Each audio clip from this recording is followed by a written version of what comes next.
Bienvenue dans la série Prenons 5 minutes. Tu peux découvrir mon site solangerabi.com sur lequel tu peux télécharger gratuitement des extraits de tous mes livres. Et je t'invite également à t'abonner à ma chaîne YouTube. Le thème d'aujourd'hui, Jésus était un féministe.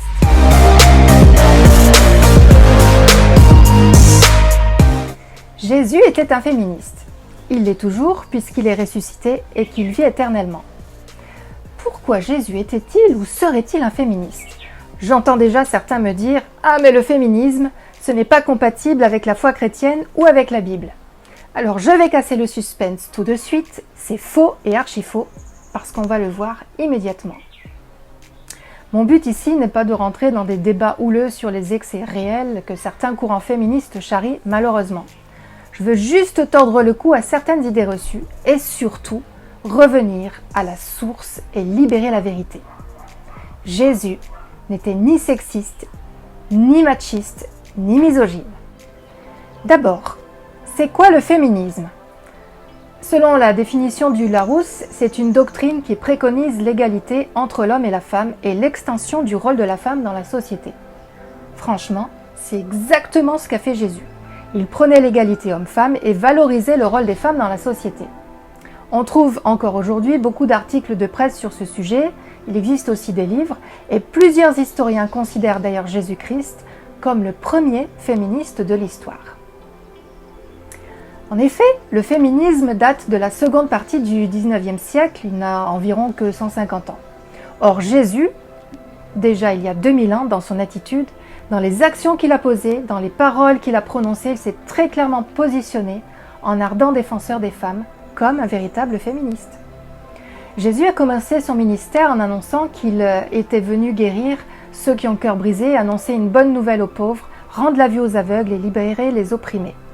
Eh bien, dans la société juive de l'époque, comme dans le reste du monde d'ailleurs, les femmes font partie de ceux qui ont le cœur brisé, de ceux que l'on méprise, de ceux que l'on ne voit pas, de ceux qu'on opprime, de ceux que l'on traite comme les plus pauvres, comme des prisonniers ou des esclaves.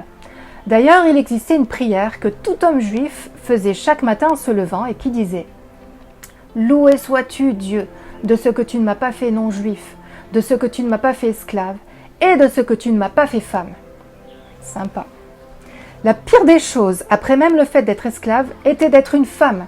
C'est une prière que l'apôtre Paul lui-même démolira lorsqu'il écrira plus tard « Il n'y a plus ni juif ni grec, il n'y a plus ni esclave ni libre, il n'y a plus ni homme ni femme, car vous êtes tous un en Jésus-Christ. » Mais revenons à Jésus. À son époque, les femmes ont très peu de valeur. Elles appartiennent toujours à un homme. Une femme passe de l'autorité de son père à celle de son mari lorsqu'elle se marie. Les femmes ne sont jamais autonomes ni indépendantes. Les hommes ne leur adressent jamais la parole en public. Elles ne peuvent pas rentrer dans le temple de Jérusalem, elles doivent rester dehors dans la cour avec les étrangers. Et dans les synagogues, elles sont mises à part, elles sont très loin, elles ne peuvent pas participer à la vie religieuse. Elles n'ont pas droit à l'instruction et encore moins à l'enseignement religieux, contrairement aux garçons. Elles peuvent être répudiées par leur mari pour n'importe quel motif. Un dîner brûlé, par exemple, est un motif de divorce, alors qu'elles n'ont pas le droit de divorcer. Elles se retrouvent dans la pauvreté lorsqu'elles perdent leur mari et elles vivent dans la honte lorsqu'elles ne peuvent pas avoir d'enfants. À cette même époque, chez les Romains, c'est encore pire. Les petites filles sont souvent tuées à la naissance par le père qui voulait un garçon. Même les femmes d'hommes riches doivent supporter les maîtresses nombreuses de leur mari. Un orateur grec disait « Les courtisanes, nous les avons pour le plaisir, les concubines pour les soins de tous les jours, et les épouses pour avoir une descendance légitime et une gardienne fidèle du foyer. » Et voilà Jésus qui arrive, qui va tout bouleverser, qui va révolutionner cette mentalité qui est ancrée tout autour de lui, jusque chez ses disciples. Il va choquer ses disciples plusieurs fois, tellement son attitude est en totale contradiction avec les us et coutumes de leur époque. D'abord, Jésus parle des femmes dans ses enseignements. Il les cite en exemple et raconte des histoires dans lesquelles il les met en scène de façon positive, des paraboles. Et puis Jésus défend les droits des femmes. Par exemple, il dénonce l'infidélité des hommes. Il s'attaque au divorce, qui est le privilège de l'homme.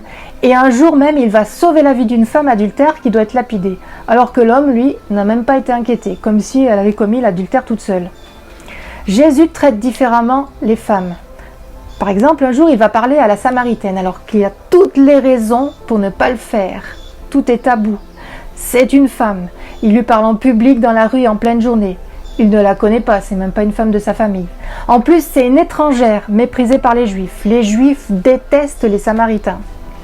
C'est une femme de mauvaise vie. Elle a été mariée 5 fois et elle est 5 fois divorcée. C'est la honte. En plus, actuellement, elle vit en concubinage sans être mariée. À cette époque-là, ça ne se fait pas du tout. Pourtant, Jésus, il prend le temps de l'enseigner, de lui dire qu'il veut lui apporter le salut, l'amour, la liberté.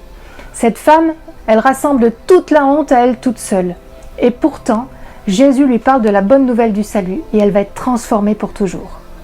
Une autre fois, Jésus se laisse toucher par une prostituée qui va verser sur lui un parfum très cher qu'elle a sans doute gagné en se prostituant. Elle va pleurer sur les pieds de Jésus et lui essuyer les pieds avec ses cheveux. Jésus va surprendre et choquer tout le monde, dont l'homme religieux qu'il a invité, il mange chez un pharisien. Il va même dire que cette femme, cette prostituée, agit mieux que le pharisien, parce qu'elle l'accueille mieux que lui. Pourtant, c'est une femme, et encore pire, c'est une prostituée, et Jésus lui a pardonné. Jésus a des disciples femmes qui le suivent partout. Elles l'assistent de leur bien. Il guérit des femmes, il se lie d'amitié avec des femmes comme Marthe et Marie, il les enseigne, et les femmes le lui rendent bien. Elles aiment Jésus, et elles deviennent des inconditionnelles. Elles sont les seules à être au pied de la croix, à part Jean, tous ses disciples sont partis, et les seules à venir au tombeau. Et les premières à être témoins de sa résurrection. Pas étonnant que dans les premières décennies, les premiers siècles de l'histoire de l'Église, les femmes aient exercé des ministères et des responsabilités au sein des communautés.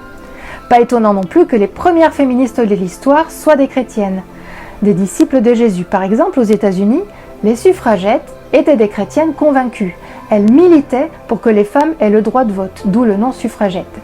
Les femmes ont beaucoup marqué l'histoire de l'Église. Il y a eu des missionnaires, des prophétesses, des enseignantes, des bienfaitrices. Elles sont allées jusqu'en Chine, là où beaucoup d'hommes ne voulaient pas aller. Pourquoi ? Parce que dans la Bible, il y a tous les ingrédients pour la libération de la femme. Comme je l'explique dans la capsule intitulée « Tu es son chef-d'œuvre », la femme et l'homme ont été créés égaux. L'égalité, c'est biblique. L'égalité, ce n'est pas la confusion ni l'uniformité. L'homme et la femme sont différents, physiquement, émotionnellement. Et leurs différences sont un atout parce qu'ils sont complémentaires. Jésus est venu rétablir toutes choses et notamment remettre en évidence la valeur de la femme et sa place dans le monde. Jésus est un vrai féministe. Il est celui qui est venu rétablir toutes choses. Jésus-Christ est le plus grand et le plus beau message d'amour que Dieu adresse à chaque femme. De tout cœur avec toi.